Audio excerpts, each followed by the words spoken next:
Ora, bom dia, Dr. Vítor Marcos Cruz. Antes de mais, muito obrigado por ter aceito o convite por parte do Portal of Lawyers. Gostaríamos que primeiro nos desse uma ideia do seu percurso e também um pouco da apresentação da sociedade em que neste momento está inserido, que calculo que seja nova, que é nova, e para dar-nos assim um enquadramento, quer pessoal, do ponto de vista do percurso profissional, quer do ponto de vista da sociedade nova que aparece agora no mercado. Com certeza. Eu licenciei-me em Lisboa, na Clássica, terminei o curso em 1982. Comecei o meu estágio e a maior parte da minha vida profissional, durante cerca de 18 anos, numa sociedade que já não existe, que se chamava Veiga Gomes Bessa Monteiro Marques Bom. Era uma sociedade fundamentalmente dedicada a trabalho para clientes internacionais. Em 2000, com a dissolução dessa sociedade, passei a ser sócio da Jardim Sampaio Caldas e em 2002 integrei-me na sociedade F. Castelo Branco, da qual depois vim posteriormente a ser sócio, onde fiquei até finais de 2011. Este ano iniciamos este projeto em janeiro e fevereiro. É um projeto sobretudo dedicado também a trabalho para empresas internacionais e vocacionado para países africanos de expressão portuguesa e para o Brasil. Portanto, são mercados emergentes, portanto. Exatamente, a grande maioria, ou seja, apesar de nós termos uma base de clientela que trabalha e opera em Portugal, a nossa grande cota de mercado está precisamente em Angola, em Moçambique e no Brasil.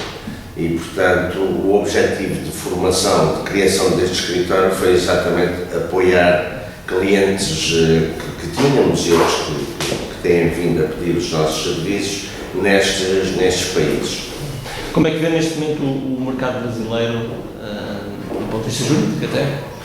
Bom, eu devo dizer que sou um pouco relutante em relação ao mercado brasileiro. Vejo o mercado brasileiro como um mercado onde há efetivamente grandes oportunidades, porque, sem dúvida, o Brasil é um dos países de maior crescimento nesta altura, é um dos países-alvo para quase todas as empresas internacionais. No entanto, é um país que, pela cultura, pelo regime jurídico e também pelas restrições que a nível do poder central são colocadas, sobretudo, à entrada e saída de divisas, é um país onde há que ter precauções adicionais. Portanto, vejo como um país efetivamente com boas oportunidades, mas, por exemplo, alguns dos nossos clientes que hoje têm investimentos relativamente grandes em África, olham para o Brasil ainda com uma certa desconfiança. Portanto, é um mercado que penso que poderá ser desenvolvido no que diz respeito, sobretudo, a empresas portuguesas, mas é um mercado que exige muitas cautela. Falou há bocado em Moçambique, já agora por curiosidade, como é que está a ver o mercado em Moçambique? Porque Moçambique tem algumas carências, algumas? Eu tenho um grande otimismo em relação ao mercado moçambicano. Aliás, penso que de todos os mercados em África, e refiro-me a todos os países africanos, talvez com exceção da Nigéria, que é um país, enfim, riquíssimo e onde tem havido um desenvolvimento muito grande, e também na área da prestação dos serviços jurídicos, Moçambique é eventualmente o país que, a meu ver, mais irá crescer em África e mais oportunidades trará para se efetuar negócios em África. As recentes descobertas, sobretudo na área do gás natural, e o facto de haver também grandes depósitos de carvão e outros minérios em Moçambique, creio que irá colmatar aquela ideia a curto prazo que havia de que Moçambique era um pouco o parente pobre, digamos, de Angola, ou o parente pobre da África de expressão portuguesa em Angola. E a verdade é que hoje Moçambique é uma das prioridades para todas as empresas internacionais.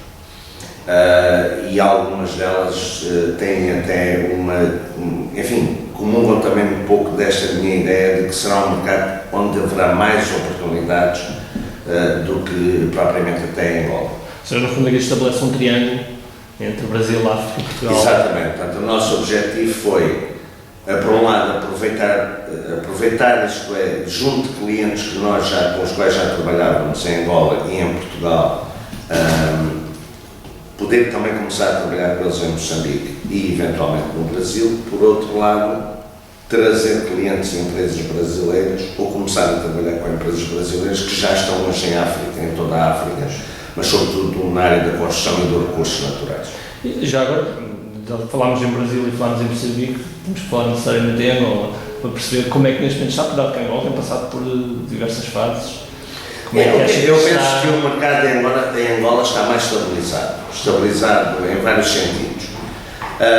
Houve uma fase que criou, digamos, algumas reservas aos investidores e que teve a ver com o facto de haver poucas reservas em termos de moeda americana, dólares, porque a maior parte dos pagamentos em Angola é efetuada em dólares.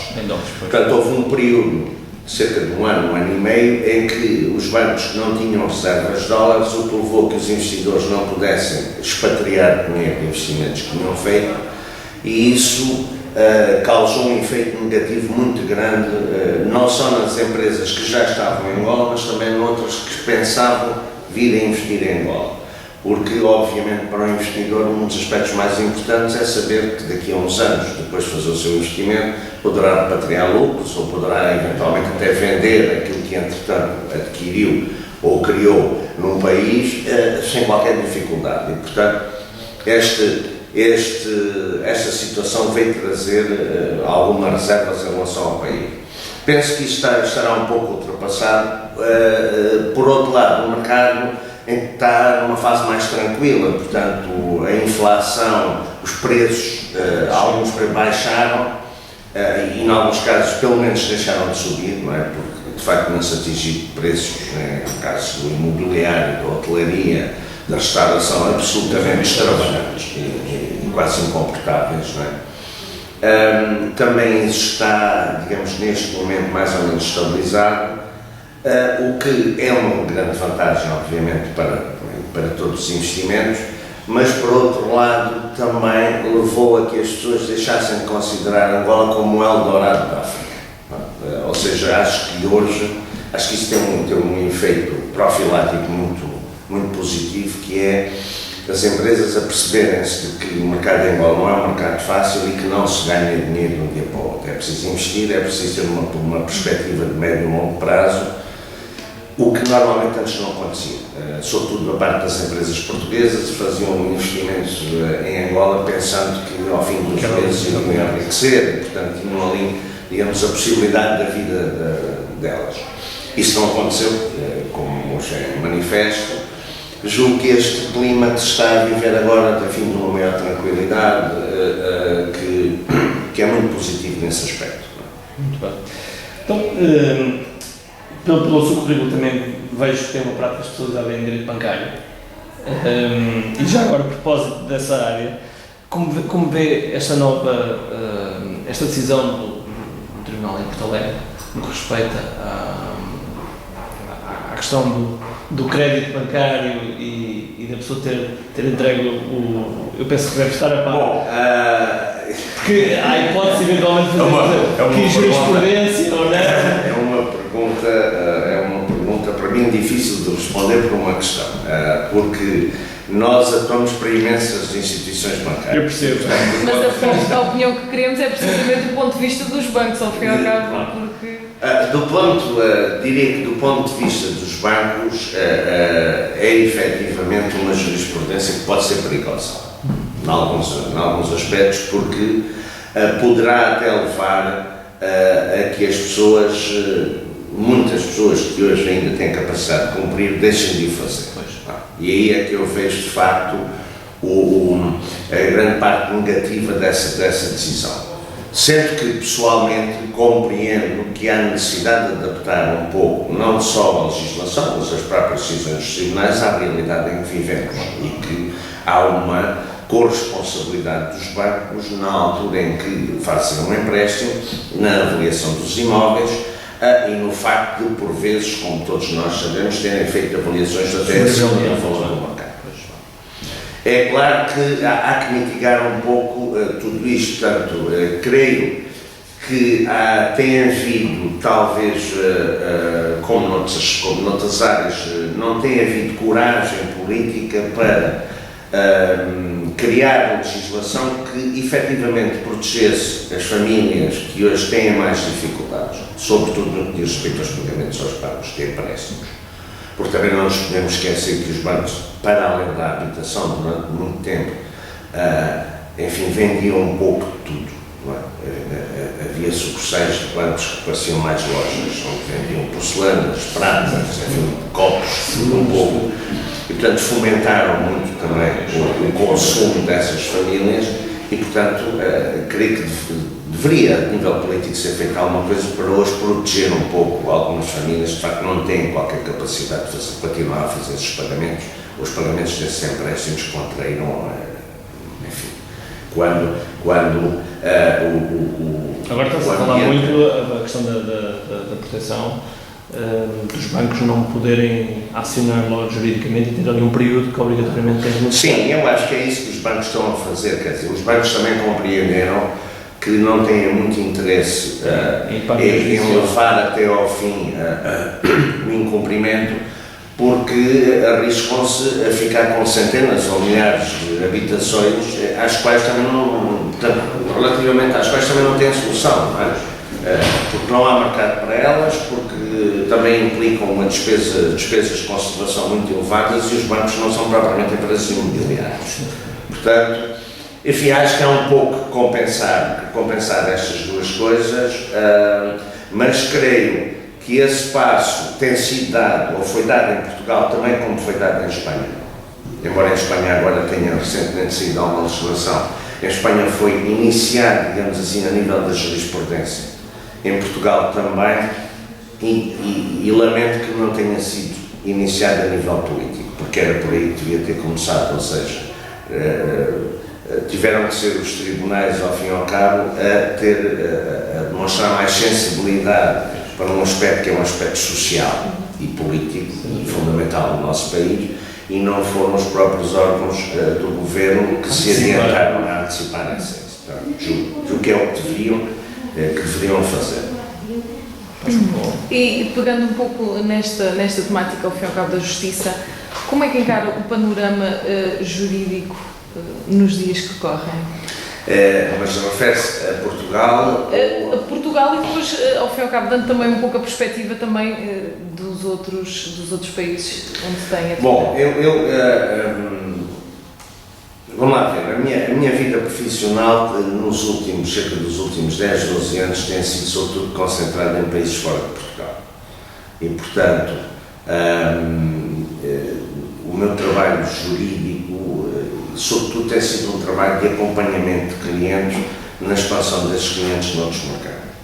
Portanto, não tenho, apesar de ter o conhecimento, enfim, obviamente, e por obrigação, daquilo que se vai passando em Portugal, na nossa ordem jurídica, não tenho, digamos, uma opinião fundada, como outros colegas meus, sobre o estado da justiça em Portugal. Tenho ideia de que já muito foi feito e muito há a fazer também. Infelizmente, durante muitos anos, não sei se ainda hoje, transmitimos muita ideia para o exterior de que a nossa justiça é extremamente lenta e nem sempre eficaz. E a verdade é que, para mim, tanto quanto a situação financeira ou económica do país, o estado da justiça, da legislação laboral, são estes dois aspectos são aspectos fundamentais quando um investidor faz um estudo de prospecção sobre um determinado mercado. E, portanto, se as leis laborais não têm uma certa flexibilidade, se a justiça é morosa, isso é bem caminho andado para o investidor cortar desde logo esse país dos seus horizontes. Portanto, eu acho que, sobretudo na área da justiça, do processo civil, mas mais do processo civil, porque o processo criminal é mais, digamos, concentrado em determinadas situações, nós temos que evoluir ainda muito. E com isso tentar também cativar um pouco mais de investimento estrangeiro.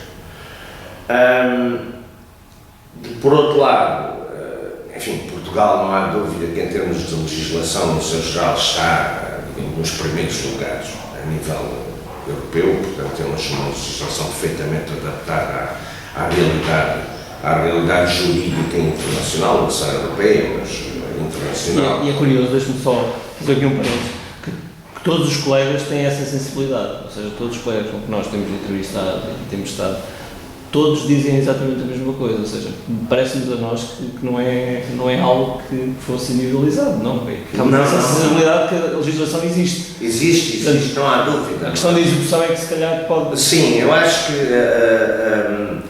vamos lá ver, nós temos, a nossa legislação é a legislação que existe em França, que existe na Alemanha, com algumas particularidades, como é óbvio, não é? Porque, apesar de pertencermos à comunidade europeia, não temos necessariamente ter toda a legislação ao pormenor exatamente igual à dos outros países, cada país tem a sua especificidade. Mas a nossa legislação é uma legislação muito adiantada, em termos bancário, em termos comercial, em termos de direito do arrendamento, enfim, nas mais diversas áreas. Julgo que onde falha, fundamentalmente, é na fase da execuibilidade dos direitos que advêm às pessoas em função dessa mesma legislação. Ou seja, sobretudo os direitos dos credores ou das pessoas que, no âmbito de qualquer contrato, e por incumprimento desse contrato, ficam como credores da contraparte. Aí o que é que acontece? Têm necessariamente que recorrer à justiça. E acho que, ao contrário, por exemplo, do que acontece na Alemanha, em que há um sistema executivo de execução de sentenças que é extremamente rápido e eficaz, nós não temos isso. Portanto, nós hoje temos uma fase, tivemos uma fase declarativa da ação, pode levar anos, mas depois, quando finalmente a parte consegue obter uma decisão irrecorrível sobre os seus direitos e vai executar, ou a contraparte já não tem nada, portanto, entretanto, já teve a oportunidade de colocar todos os seus bens em nome de outras pessoas, ou então o processo de execução demora também tanto tempo que se torna impossível a pessoa ser ressarcida daquilo a que tem direito. E julgo que aí essa é uma das grandes falhas do sistema jurídico português, não tanto na existência da legislação, na aplicação dele. Tem havido inúmeras reformas do sistema processual português, talvez no fundo tenha sido a área em que mais reformas tem havido, cada vez que há um governo há reformas, algumas de fundo, não é? Mas acho que ainda não se encontrou uma solução, porque não é só com as reformas que se consegue de facto dar algum folgo a esse sistema, é preciso depois também ser acompanhado por um determinado espírito e por uma modificação talvez até da cultura dos agentes judiciários, todos eles, falo dos advogados, do poder judicial, dos próprios funcionários dos tribunais, e isso torna-se difícil fazer por decreto. Quer dizer, eu posso decretar que isto deve ser despachado no prazo de 10 dias, mas nós sabemos que isso depende de inúmeras pessoas. Pois, é a parte mais fácil, não é? Exatamente. A lei é a parte mais fácil. Portanto, acho que ainda de facto não conseguimos. E como é que tem visto o papel da Ministra da Justiça? Bom, eu em relação ao Sr. Ministro da Justiça foi minha ex-sócia na FCG.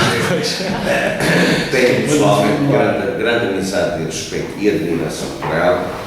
Acho que tem feito um excelente trabalho, obviamente sempre sujeito a críticas, porque é impossível não haver Estandardizar real. Mas penso que o interesse, o empenho e a seriedade que ela tem demonstrado, pelo menos para mim, sempre são uma lufada de ar fresco no Ministério da Justiça. Portanto, em relação às medidas em concreto, confesso que muitas delas não as tenho acompanhado, porque não fazem parte do meu dia-a-dia profissional, mas sei que ela tem tido um empenho enorme em tentar conseguir solucionar, na medida do possível, essas situações.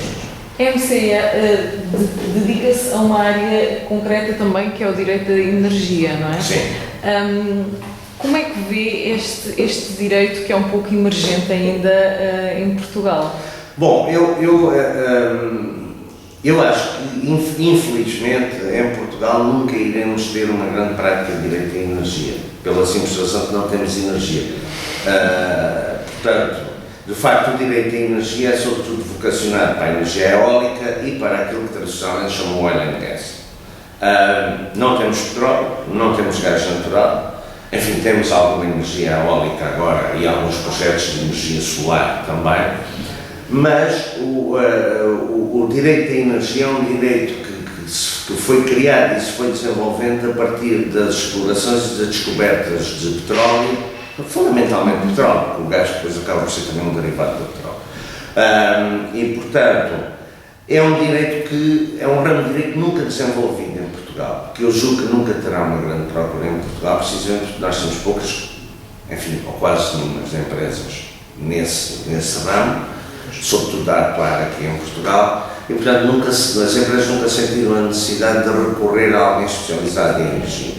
Enfim, a própria Galp tem um departamento jurídico onde tem advogados que são especializados nisso, porque é esse o trabalho que têm que fazer no dia-a-dia, mas também porque têm que acompanhar a empresa nos investimentos que têm em Angola, no Brasil e em outros sítios. Portanto, nós, ao termos essa especialização, fizemos com o objetivo de poder ajudar clientes nossos fora daqui e não propriamente em Portugal, porque não há uma procura em Portugal que justifique formar advogados em direito de energia.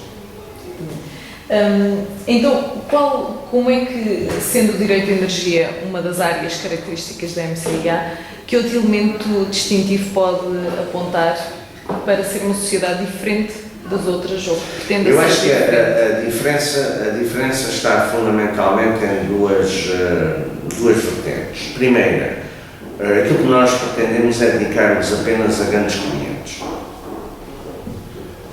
Segundo, pretendemos que a sociedade faça um acompanhamento jurídico, e não só jurídico, mas, digamos, um acompanhamento pessoal, que por vezes é até mais importante que o próprio acompanhamento jurídico, a projetos de grande dimensão em África e no Brasil. Portanto, nós estamos mais vocacionados para o mercado exterior. Tentamos criar também oportunidades de negócio com os nossos clientes, portanto, de apresentar aos nossos clientes eventuais possibilidades de investirem nos países onde nós temos escritório ou onde temos parcerias, e depois acompanhá-los na parte jurídica relativa ao investimento. Portanto, a MCA não foi criada com o objetivo de fazer, digamos, advocacia massificada. Não temos nos nossos objetivos um crescimento. Não queremos ser um escritório com 30, 40 ou 50 advogados, queremos ser um escritório pequeno. Obviamente, estamos a pensar crescer, provavelmente vamos até fazê-lo muito mais rapidamente do que inicialmente estávamos à espera, mas queremos ser um escritório muito especializado. Portanto, não queremos cair naquilo que eu considero ser uma asneira, e, portanto, naquilo que foi também um dos fundamentos para eu ter criado esta sociedade, que é começar a construir um escritório muito grande, como outros escritórios em Portugal, e que às vezes acaba por ficar soterrado na própria organização que tem. Não é? Portanto, queremos tentar manter um certo distanciamento, acompanhar os clientes em certo tipo de matérias. Não temos interesse em estar a dar aos clientes assessoria jurídica generalizada, apenas naquelas áreas mais viradas ou vocacionadas para o investimento. E como vê a questão da publicidade referente às sociedades de advogados no contexto atual que nós vivemos, num contexto de evolução tecnológica? Eu sempre fui muito crítico em relação à posição que a Ordem dos Advogados, não com isso bastonada, mas ao longo dos tempos teve em relação à publicidade. Primeiro, creio que temos, em relação à publicidade dos escritórios de advogados, um falso pudor que não devia de todo existir. Segundo, se olharmos para aquilo que se passa internacionalmente, parece que nós estamos em idade da pedra em relação aos advogados, enfim, em Inglaterra, em França, na Alemanha, podem fazer publicidade praticamente sem qualquer restrição. Não precisamos chegar ao extremo do que acontece nos Estados Unidos, ter lá caras e dizer sou o melhor a fazer divórcio, ou coisas desse género. Mas acho que não vejo, muito sinceramente, por que razão é que a publicidade infecta o espírito da advocacia. Sinceramente não vejo.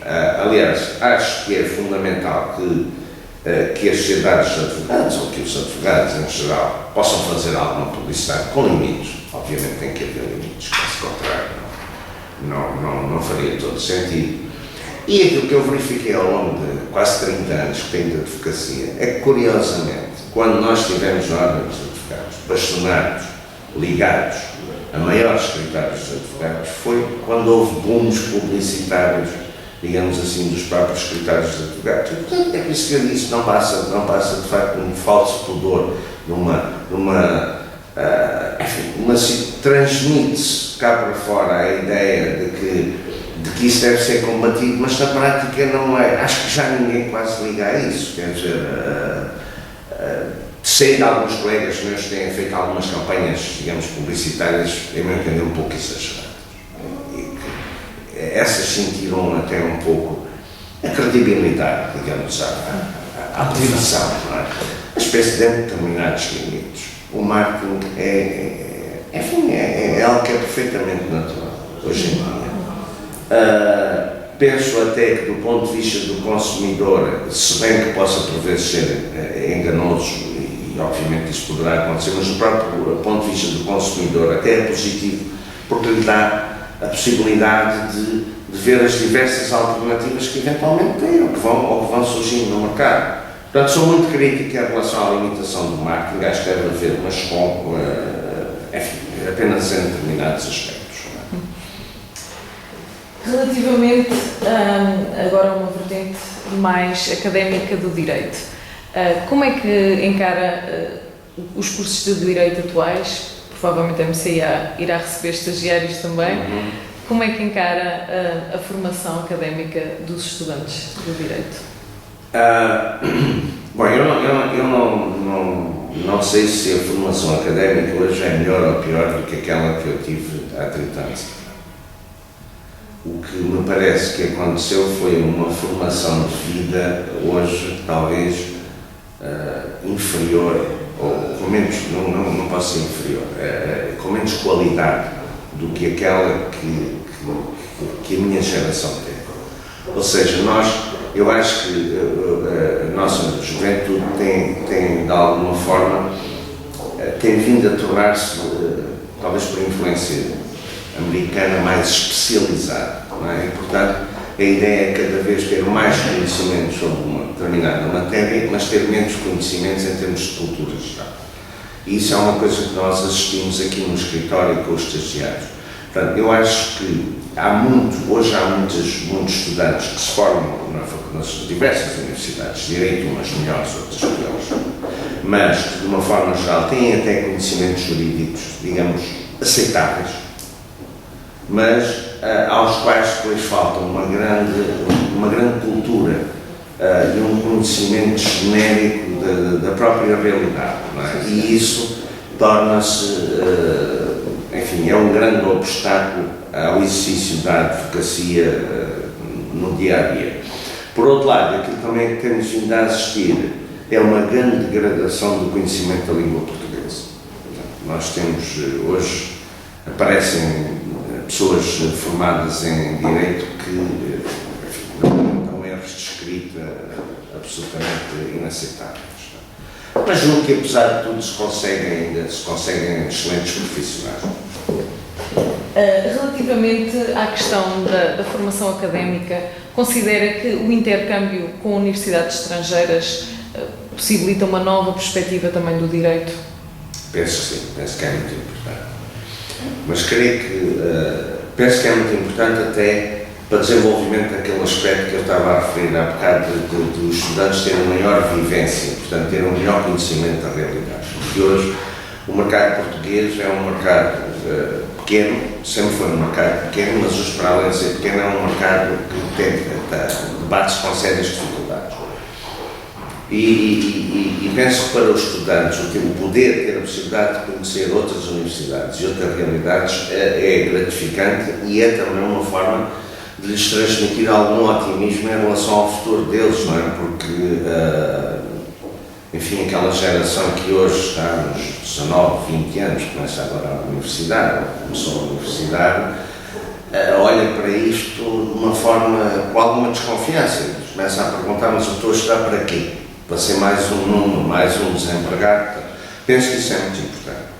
Penso também que é muito importante, em termos de formação profissional, que nós aqui no escritório temos a possibilidade de fazer, que são os chamados convents, ou seja, depois de formados, serem enviados, ou até antes de formados. Este ano, por exemplo, vamos fazê-lo no verão, vamos organizar um estágio de verão em Londres, no escritório da SNL Dental, para 2 estudantes da universidade, um da Universidade Clássica e um da Universidade Católica.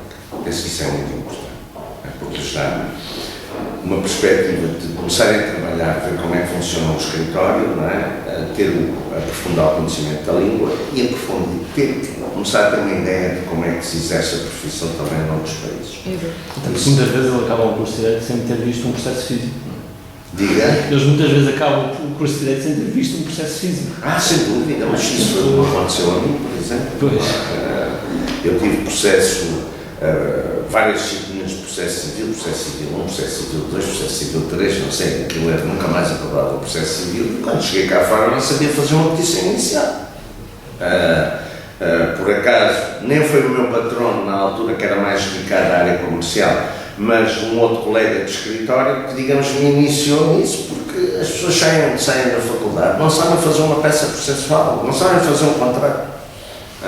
E acho que essa teorização do direito, quanto a mim, é um dos grandes defeitos do nosso sistema em Portugal, que não existe noutros países. Por exemplo, em Inglaterra há cursos específicos pequenos, que são de 2 anos, que são feitos depois da licenciatura, mas são cursos dedicados precisamente à prática da advocacia, portanto, fazer contratos, minutas, ações, dentro daquilo que for escolhido, digamos, pelo estudante. Nós não temos isso, portanto, somos muito piores, são muito boas, acho eu, em termos genéricos, as universidades portuguesas. Acho que o ensino continua a ter muito boa qualidade, mas é muito teórico. E, portanto, os estagiários, normalmente, quando chegam ao escritório de advogados, não sabem praticamente nada.